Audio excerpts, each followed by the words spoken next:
Vamos a hablar de congelamientos el día de hoy. Y bueno, básicamente todos buscamos ir a la montaña y disfrutar de distintas experiencias. Y parte de lo hermoso de los paisajes que nos vemos expuestos es este ambiente distinto que se genera por la nieve, por el hielo, que nos permite encontrar distintas experiencias y sensaciones que las que podemos experimentar acá en la ciudad. Pero obviamente este ambiente agreste, como ya hemos visto, esta atmósfera enrarecida con menos oxígeno y también más fría, puede poner al límite nuestro cuerpo y llevar a generar condiciones que nadie quisiera y que pueden generar secuelas o incapacidades permanentes. Y nadie quiere ir al cerro y volver con las manos así. Todos queremos volver contentos, ojalá con todos nuestros dedos, y este es un paciente que luego de bajar de un intento al Marmolejo en invierno, sufrió congelamientos en la punta de todos sus dedos. A las 48 horas estaba así. Y bueno, vamos a ir viendo un poco cómo se resuelve esta historia a lo largo de la presentación. Entonces, un poco esta motivación por estos dos temas y la visión que tuvo ya en el año 2000 Ernesto Olivares, que era nuestro profesor, que venía recién llegando a los cursos de montañismo de la Universidad Católica, fue que hizo un grupo junto con Sebastián, con Matías y otro grupo de colegas cuando éramos alumnos de medicina. Nos hizo un poco combinar estas dos pasiones, en el fondo el querer ir al cerro, pasarlo bien, aprender, y a la vez ver cómo la gente que está expuesta a estos problemas, cómo podemos resolverlos en un área de la medicina que en realidad está y sigue estando bastante poco estudiada en el mundo y en Chile en general. Y gracias a esta motivación y esta visión que tuvo Ernesto fue que partió este seminario en el año 2000 en Santa Rosa de las Condes, que ya no existe, en un auditorio pequeño en ese entonces, y después ya hemos estado hace harto tiempo acá. Como comentaba Emil, hemos tenido la suerte de poder participar en seminarios y motivar a otros colegas como Sebastián Drago, ahí está mi señora que es Dani Saspayari, y ahí estamos con el profesor Peter Hackett, que es una autoridad mundial en fisiología de altura. También tuve la fortuna de visitar hace un par de años atrás probablemente una de las personas que más nos ha ayudado a entender lo que vamos a hablar hoy día en relación a los congelamientos, que es Emmanuel Cauchy. Tuve la fortuna de poder visitarlo en Chamonix el año 2016 y lamentablemente estábamos preparando un curso y la venía de él a Chile y él tuvo un accidente fatal en abril del año pasado, y un poco dedicarle póstumamente esta charla al profesor Cauchy, y también que todos y gran parte de lo que hemos y lo que conocemos de congelamientos se debe a la pasión que puso el profesor Cauchy en entender y tratar los congelamientos. Entonces el ser humano tiene una mínima capacidad de adaptación al frío. En general tenemos mecanismos muy eficientes para poder eliminar calor, y probablemente el ser humano donde mejor se va a sentir es en los trópicos, en zonas calurosas. Podemos mecanismos muy potentes para irradiar calor, sin embargo tenemos mecanismos mucho más precarios y más ineficientes en cuanto a conservar nuestro calor, y es por eso que probablemente la indumentaria y la vestimenta van a cobrar una importancia relevante y otras características que vamos a ir viendo por sobre la fisiología del ser humano. El frío va a generar dos tipos de problemas. Cuando afecta a todo el cuerpo, va a generar la hipotermia, que es la baja de la temperatura del cuerpo bajo los 35 grados Celsius, y en la cual el cuerpo se va apagando paulatinamente hasta un punto en el cual deja de funcionar. Y otro cuando afecta específicamente alguna de las partes del cuerpo, más que nada la punta de los dedos, la nariz, y eso se llama congelamiento, y es el tema que vamos a hablar el día de hoy. Algunas pinceladas en relación a la termorregulación. Como les comentaba, tenemos mecanismos bastante potentes para perder el calor. Uno de ellos y uno de los más frecuentes es la radiación infrarroja, en el cual nosotros intercambiamos el calor mediante ondas electromagnéticas al ambiente, conducción a los objetos, la mochila, si nos sentamos en el piso, en una roca, la conducción al aire, la convección, que es el cambio constante de la capa de aire que está rodeando nuestro cuerpo, y la evaporación del líquido, la humedad que puede haber sobre nuestro cuerpo. Y también tenemos mecanismos internos que son los cuales dependen de la fisiología nuestra, y es poder aumentar la sudoración, y en la medida que nosotros sudamos eliminamos calor, y con la evaporación posterior del sudor vamos a perder más calor. La perspiración insensible es el agua o el vapor de humedad que estamos eliminando cuando estamos respirando, y eso también nos permite enfriarnos. Y la vasodilatación periférica, que es un mecanismo en el cual cuando hace mucho calor se manda más sangre a la periferia, a las manos, a los pies, a la cara, que funciona como radiadores, por así decirlo, y podemos aumentar el flujo desde tasas muy bajas hasta casi 3 litros por minuto para poder eliminar calor. Ahora, los mecanismos de ganancia de calor, como les comentaba, en general son más precarios y más que de ganancia son de preservación del calor. Hay mecanismos externos, obviamente, el más importante probablemente es la radiación solar y la irradiación desde objetos como puedan ser fogatas o fuentes de calor, y mecanismos internos que nos permiten, uno, conservar el calor, que es lo contrario a la vasodilatación, es la vasoconstricción. Dejamos de mandar sangre hacia la punta de los dedos, y en la medida que dejamos de mandar sangre hay menos temperatura y conservamos el calor en la temperatura en el centro del cuerpo y ojalá en el tronco, y eso es lo que nos va a mantener con vida, pero en desmedro de las extremidades. También podemos aumentar el metabolismo basal y los calofríos nos permiten aumentar 5 o 6 veces también el metabolismo basal y de esa manera empezar a quemar más calorías y producir más calor, y obviamente la actividad física voluntaria también.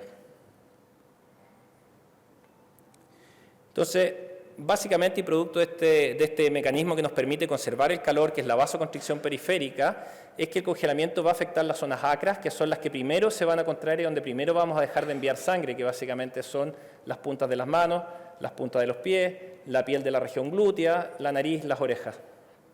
Y también las córneas, que pueden sufrir congelamiento, que es un área que muchas veces uno no tiene considerada.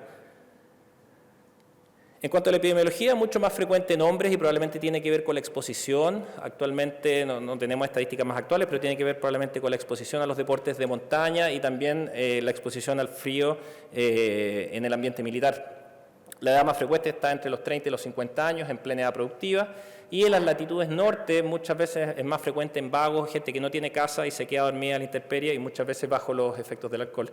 Y desde el punto de vista deportivo es donde está asociado a los deportes de montaña.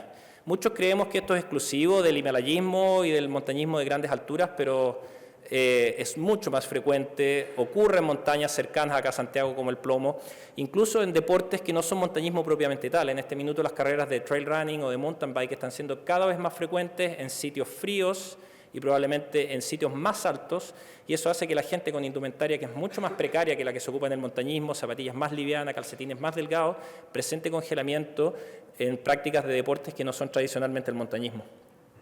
Las lesiones superficiales ocurren con más frecuencia en la cabeza y la cara, y las lesiones profundas, en más del 90%, van a afectar los dedos de manos y pies.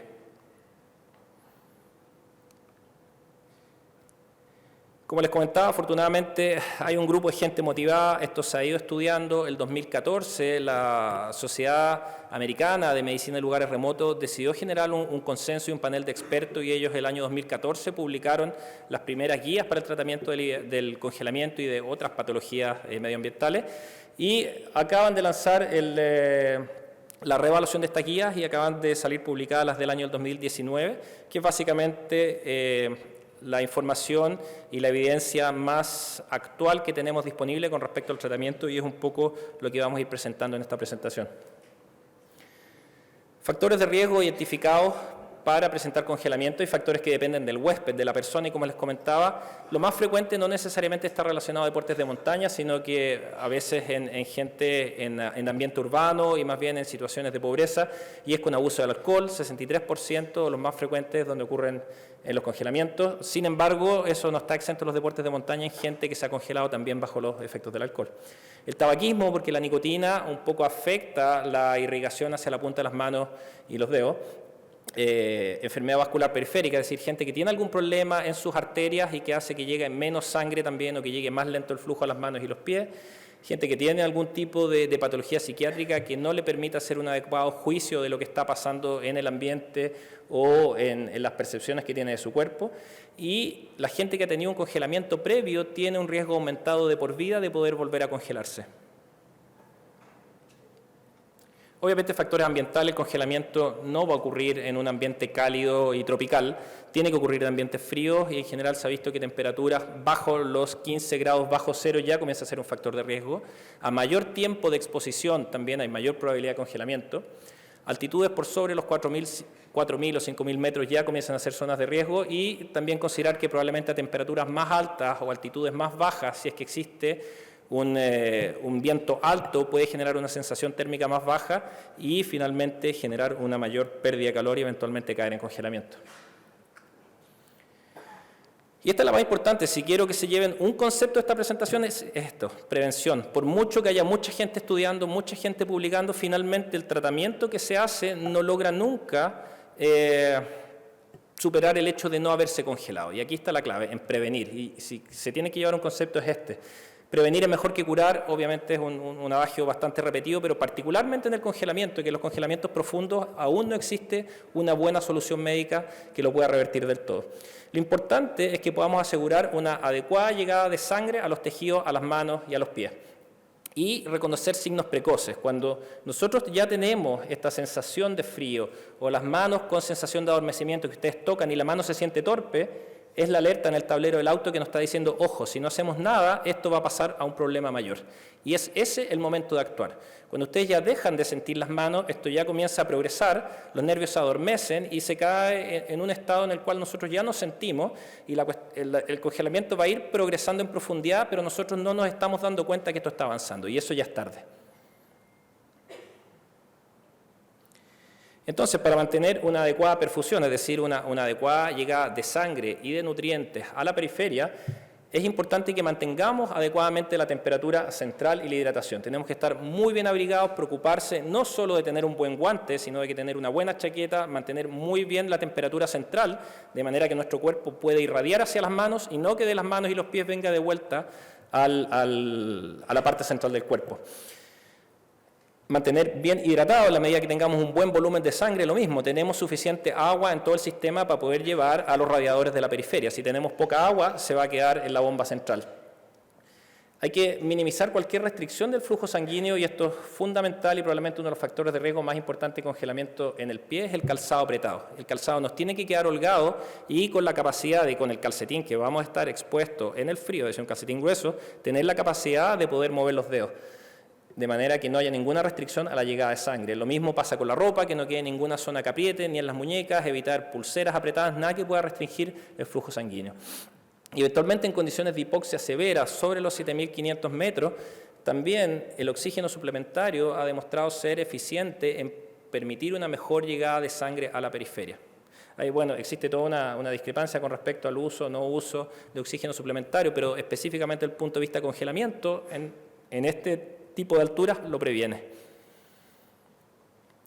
El ejercicio también, eso es una actividad que nosotros hacemos voluntariamente que nos permite aumentar la generación de calor en el cuerpo y está demostrado que cuando la gente está activa y moviéndose versus estar sentada y estática, va a mantener una mejor temperatura en las manos y en los pies, pero el cuidado que hay que tener, si nosotros no estamos manteniendo activos y no tenemos un buen estado físico de base o no estamos bien alimentados, no estamos bien hidratados, puede llegar a un punto en que nos agotemos y ahí definitivamente sí que el congelamiento y la hipotermia van a ganar, porque al agotarnos y no poder movernos y tener agotado nuestro combustible y nuestra hidratación, el riesgo de congelamiento aumenta. Así que es importante mantenerse en ejercicio, pero estar adecuadamente entrenado para no agotarse.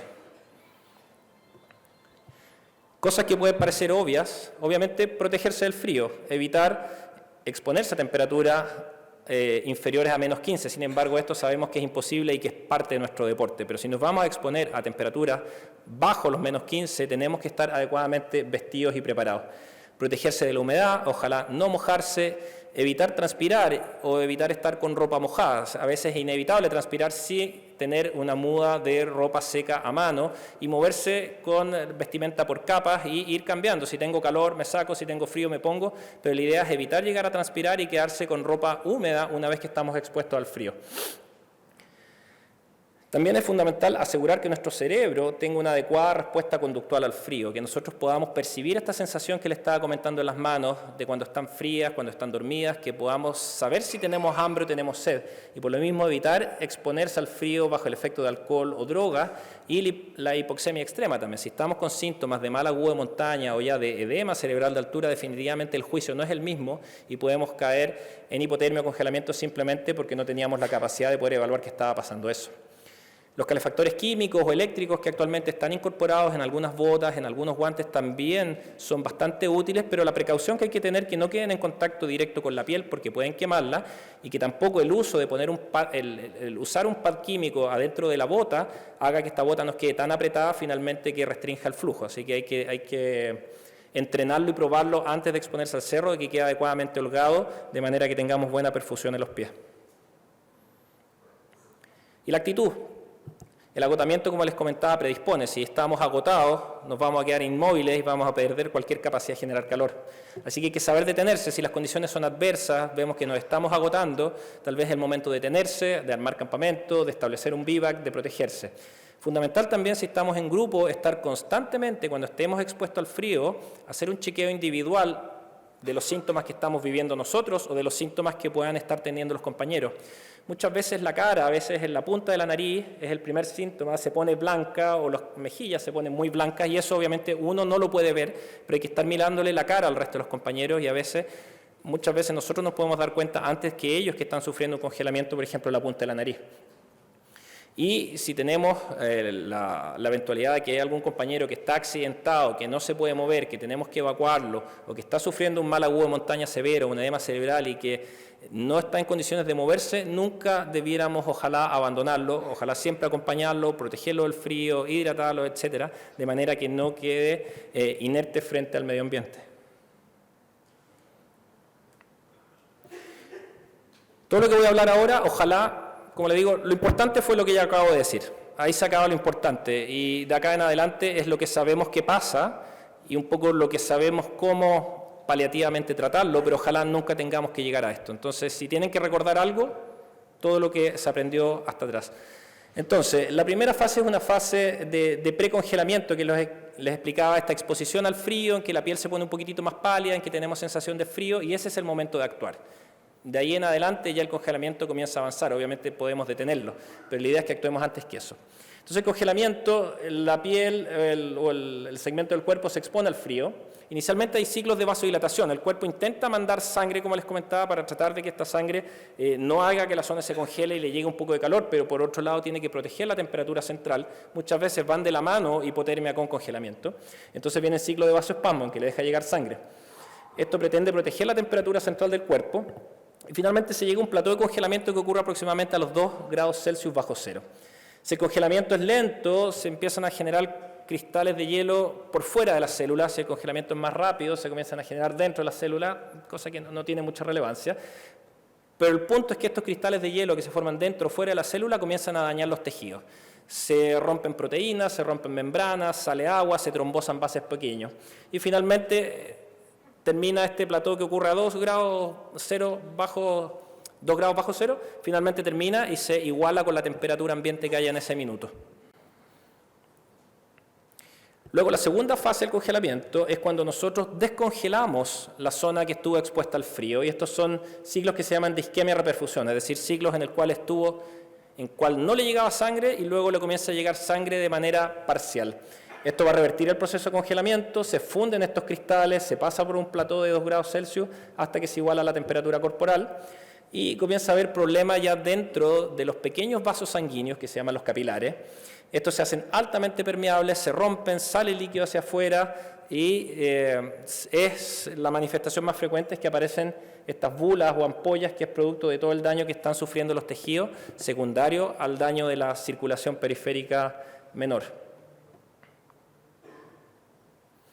Y en la tercera fase, una vez que lo descongelamos, y esta es una fase lenta que puede durar semanas o meses, hay un daño que es progresivo y que tiene que ver con la inflamación que se genera, el poco flujo sanguíneo, el flujo que hay va a ser más lento, esto es lo que se llama éstasis vascular, y también existe trombosis. Muchos de estos vasos pequeños, la sangre que circulaba por dentro se transforma en coágulos y deja de circular, y el lumen de estas cañerías definitivamente se tapa y la sangre no puede llegar, y eso es lo que va generando lo que se llama isquemia, es decir, que no le llega sangre, y un daño progresivo en el tiempo secundario a esta isquemia.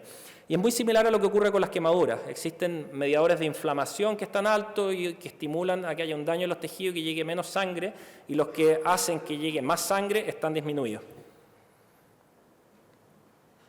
Y luego viene finalmente ya la fase tardía, que es la resolución, y fase isquémica tardía, que tiene básicamente 3 vías posibles de recuperación. Se cura completamente y vuelve a crecer el tejido que estuvo dañado porque tenía un potencial de regenerarse. Algunos quedan con alguna secuela tardía, se pierde parcialmente la piel, puede quedar un poco más acartonada, o en algunos casos definitivamente se evoluciona la necrosis y la gangrena, y un tejido que no vuelve a vivir y que definitivamente hay que resecarlo. Con respecto a la profundidad, la clasificación es similar a lo que se ocupa para las quemaduras. Lo importante es que el aspecto inicial, es decir, cuando ustedes están en el terreno y ven a una persona que está con una extremidad congelada y que todavía no la han descongelado, el aspecto es muy similar entre los grados superficiales y los grados profundos, y es difícil de poder decir qué grado tiene ese congelamiento. Y el grado se hace inicialmente con los signos que van a aparecer en las primeras 24 horas después de que lo descongelamos. Entonces, básicamente los congelamientos grado 1 ya los vamos a ver con detalle, y grado 2, que son de espesor intermedio, también se puede simplificar y se le llaman superficiales, que en general no dejan secuela. Y ya los que son más profundos, en los planos profundos de la piel, que son los grados 3 y 4, se llaman congelamientos profundos y son los que habitualmente dejan secuela. Entonces, congelamiento grado 1 se manifiesta, recordar que todo esto es después de que lo descongelamos, con una pequeña área que está pálida, con un borde un poquitito más rojo, lo que se llama eritema. La persona puede tener una sensibilidad disminuida, lo que se llama hipostesia, o una sensación extraña como de hormiguitas o como de ardor, que se llama parestesia. Y eso puede durar un tiempo. El grado 2 es cuando aparecen ampollas claras, muy similar a las ampollas por fricción que se generan en los pies con el roce con el calzado. Son ampollas con un líquido claro o tal vez lechoso y que aparecen dentro de las primeras 24 horas. El grado 3 son más profundos y ya aparecen ampollas hemorrágicas y un área que se llama cianótica, es decir, un área un poco morada y con un borde rojo mucho más marcado. Y estas tienden a evolucionar a lo que se llaman escaras, a que se muere superficialmente la piel, que posteriormente agarra una coloración negra. Y el grado 4, que ya son congelamientos profundos y que comprometen estructuras más profundas bajo la piel, el hueso, tendones, músculos, etc. Esa es la clasificación con respecto a profundidad. Sin embargo, el doctor Cochí, básicamente lo que a uno le importa cuando ve al paciente a las 24 o 48 horas es tratar de predecir cuál es la probabilidad que va a tener ese paciente de que vaya a requerir una amputación definitiva o no. Entonces, básicamente, y esta es la propuesta que hace Cauchy, que se correlaciona bastante con la práctica, es que con respecto al área cianótica, esta área morada, con respecto a cuánto avanza en la mano o el pie, digamos, es el grado. Entonces, el grado 1 es básicamente solo la punta de los dedos. El grado 2 llega hasta la articulación interfalángica distal, es decir, la articulación que está cercana a la punta del dedo. El grado 3 llega hasta la metacarpofalángica, que es los nudillos, ¿de acuerdo? Y la grado 4 pasa de los nudillos más abajo. En general, las grado 1 y 2 tienen un bajo riesgo de amputación y las grado 3 y 4 tienen un alto grado, alta probabilidad, y este es 100% amputación.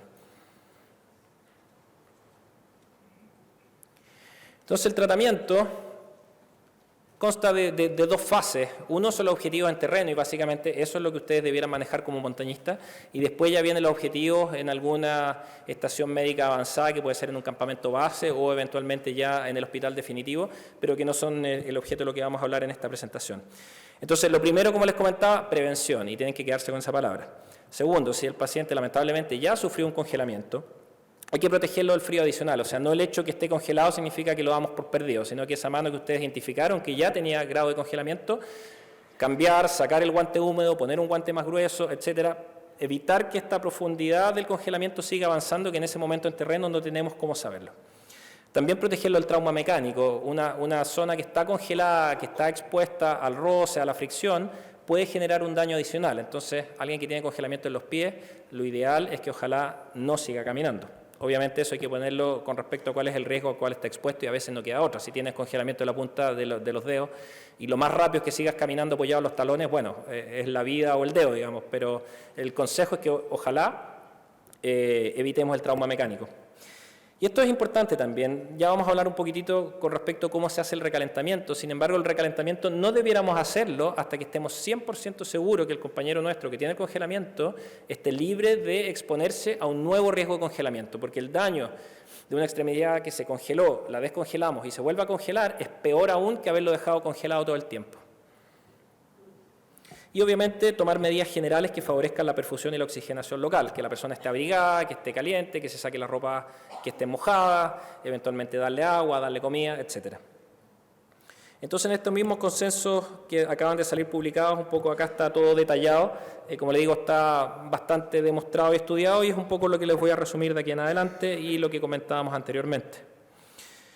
Entonces, en el terreno, ojalá, si ya lo detectamos y es factible que inmovilicemos el segmento, lo inmovilizamos. Una mano podemos ponerle en un cabestrillo, un pie, tratar de ponerle alguna férula o simplemente dejar de que camine. Tratar de vendarlo, de protegerlo, si es que tiene joyas o anillos puestos en la mano, sacárselo inmediatamente, porque eso también puede evitar que llegue un adecuado flujo sanguíneo. Hay que aislarlo del frío, protegerlo del suelo, protegerlo de la hipotermia, evitar todos estos mecanismos de pérdida de calor que comentábamos en un principio y, lo más importante, evitar ciclos de recongelamiento, lo que les comentaba en la diapositiva anterior. Una vez que ya estamos seguros que el paciente no va a estar expuesto al frío, que ya estamos en un campamento seguro, viene la fase de descongelamiento. Entonces, primero que nada, manejar la hipotermia. Como les comentaba, en general el compañero va a estar con algún grado de hipotermia. En grados de hipotermia leve, nosotros podemos partir el descongelamiento en paralelo. En grados de hipotermia severa, en el cual la persona no responde o no tiene calofrío, al menos tenemos que llevar su temperatura central sobre los 35 grados y luego nos vamos a encargar del congelamiento. Entonces, es prioritario primero manejar la hipotermia severa y luego vamos al descongelamiento. El recalentamiento es relativamente simple, lo que se recomienda es sumergir la mano, el pie o lo que esté congelado en agua a una temperatura de 40 a 42 grados Celsius durante aproximadamente una media hora. Esto debiera estar disponible, como la mayoría de los congelamientos afortunadamente no son tan severos como este que afectan hasta tan arriba, sino que más bien son de la punta de los dedos. Nosotros podemos hacerlo en la olla que andamos habitualmente en nuestros campamentos y hay que llevarlo a una temperatura de 42 grados Celsius. La mayoría de los termómetros convencionales que uno ocupa, el típico de mercurio más antiguo, no estos digitales que toman en la oreja o en otras partes, tienen una escala que llega hasta los 40, 42 grados Celsius y uno lo puede poner en el agua y hay que ir chequeando que se mantenga esa temperatura. Entonces muchas veces hay que tener un termo con agua hirviendo al lado y cada cierto tiempo ir y estar seguros que la temperatura se mantiene cercana a los 40, 42 grados Celsius. Por 15, 30 minutos, eventualmente se puede agregar un antiséptico, pero no cambia radicalmente el manejo. Si es que lo tenemos, lo usamos, si no lo tenemos, da lo mismo. El procedimiento de descongelamiento es doloroso y se aconseja usar algún tipo de analgésico, puede ser ibuprofeno o el antiinflamatorio que ustedes tengan a mano. Y también una vez que terminan el descongelamiento se recomienda hacer un registro fotográfico. ¿Cuándo terminar? Porque el tiempo dice 15, 30 minutos, una extremidad congelada está dura, acartonada.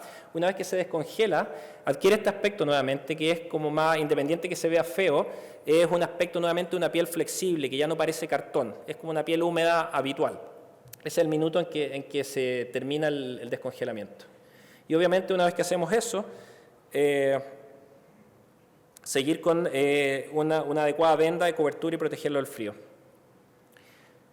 Se pueden hacer otras medidas adicionales, como les comentaba, si estamos expuestos a altura extrema, el hecho de que el paciente tenga una baja saturación de oxígeno, bajo 90%, también va a hacer que llegue menos sangre a la periferia. Entonces, en exposición a altura extrema, si la persona está saturando menos de 90%, se le puede agregar oxígeno suplementario o eventualmente a través de una cámara hiperbárica portátil, pero esto es complejo, en el fondo lo meto a la cámara o trato el congelamiento, pero se puede ayudar como medida suplementaria y transitoria una vez que el paciente ya está descongelado.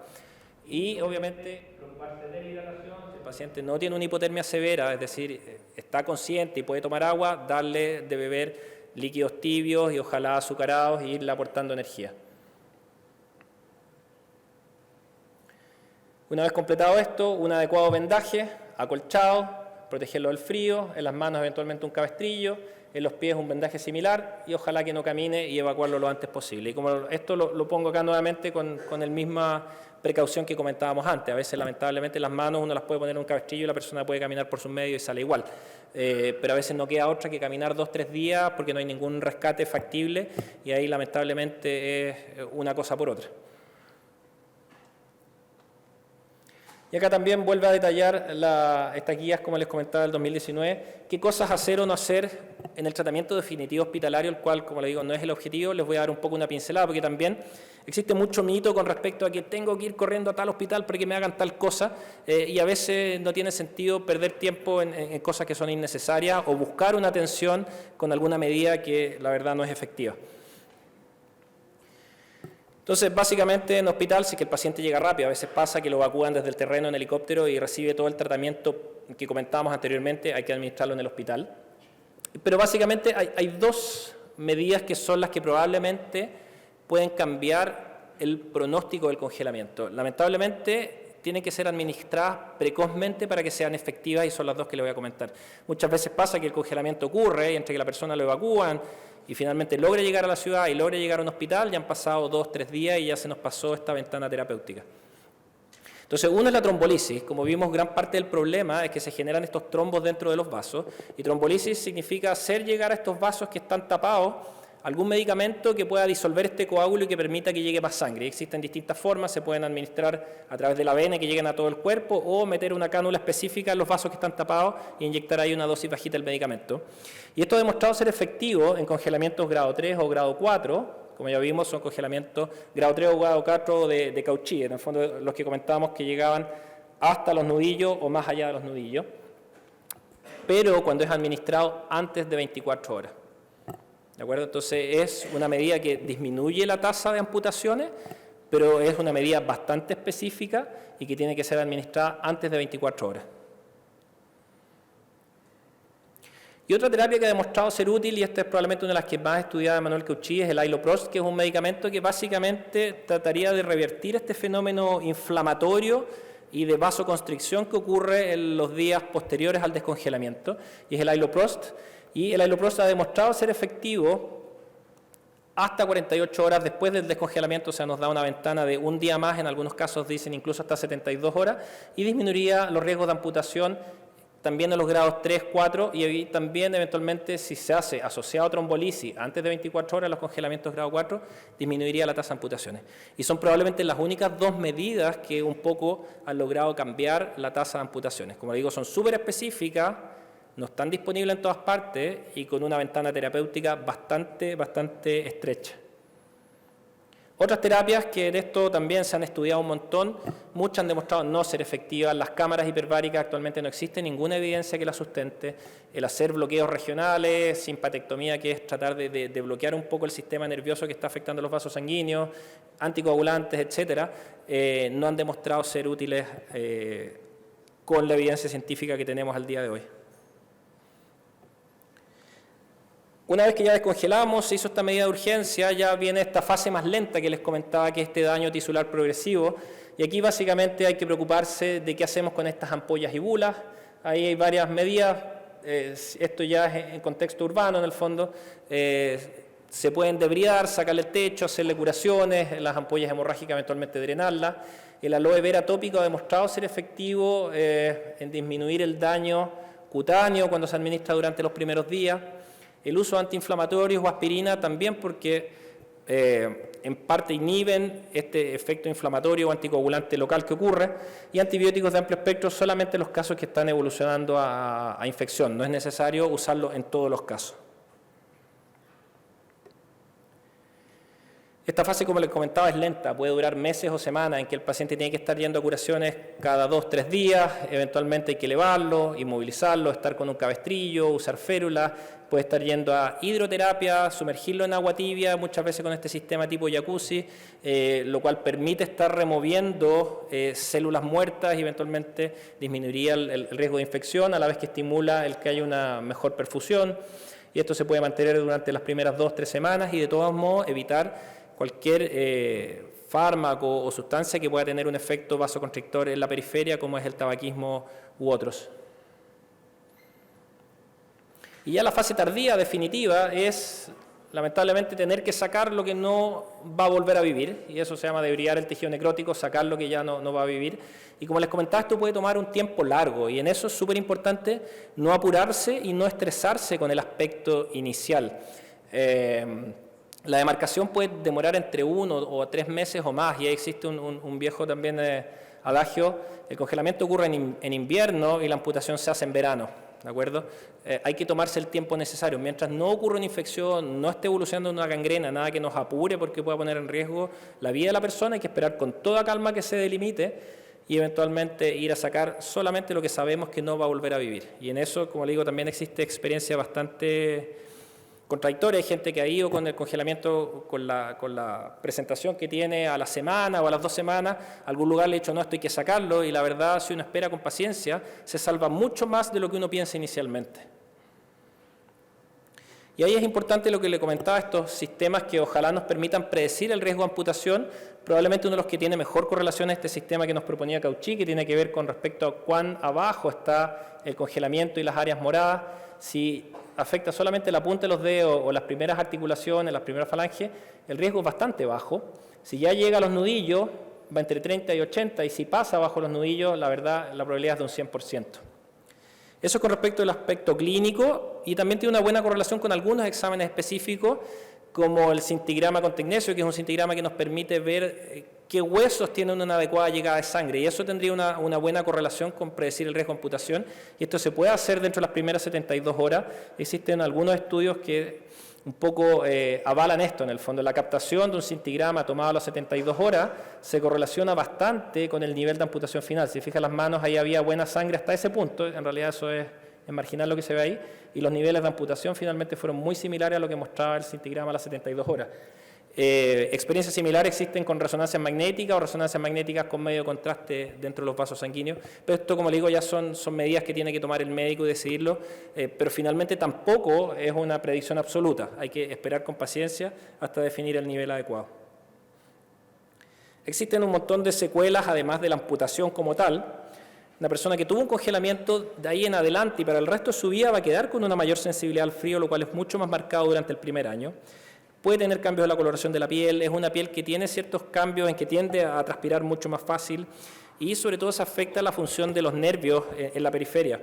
Tiene una sensación de dolor, una hipersensibilidad al calor o al frío, hiperestesia, que está ante estímulos menores tú sientes mucho, o alteración de la conducción nerviosa, que ante estímulos grandes sientes poco, queda bastante afectada la función.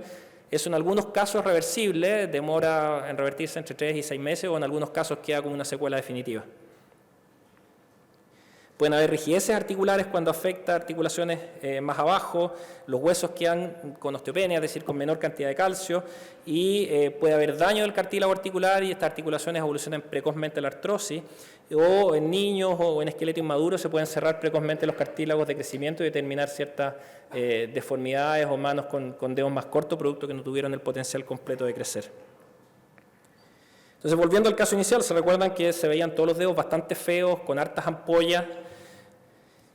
Este era el aspecto aproximadamente a los... la otra mano mejoró del todo, y esta es su mano derecha. Y este era el aspecto final después de 2 meses y medio, 3 meses de espera.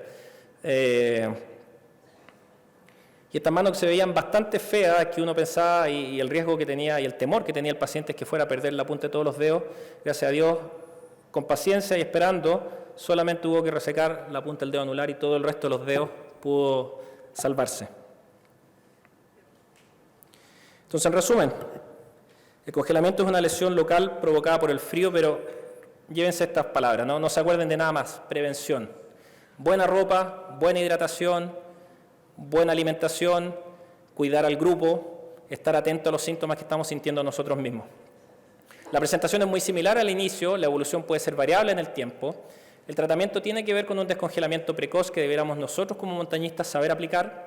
Existen ciertas terapias ayudantes, pero tienen una ventana bastante corta de aplicación.